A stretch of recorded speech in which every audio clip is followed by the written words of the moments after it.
मित्रांनो, जय जवान जय किसान. आज आहे आमची कीटकनाशकची पहिली फवारणी. सोयाबीनले बराबर झाले 22-23 दिवस. पण आम्ही औषध आणलं डेंजर. औषध कोणतं बी असू द्या हो, आळ्या मरतात म्हणल्यावर माणसाला थोडी तर इजा होत असेल.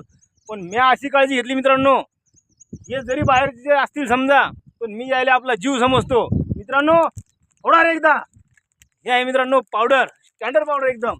ही लावली तोंडाले की तुम्हाला सांगतो कटरा होते माणूस हुरकट होते. पण काय होती यानं हातापाया लावा सगळं लगे, आखीन फोडा आखीन लावा. यानं काय होतं मित्रांनो, आंतरप्रवाही औषध असते तर ते तुमच्या चेहऱ्यावर, डोळ्यावर, हातावर जर गेलं तर औषध चुनचुन करते. या पावडरनं काहीच होणार नाही. अशी काळजी घ्यावी लागते मित्रांनो, ती बी फवारणीच्या आधी, बरं का. चला आता मी एक पुडी लावणार आता ही, कारण मला बी फवार लागेल ना. हो ना. पावर कसे वाटत मित्रांनो आमचे माणसं आतंकवादीच त्या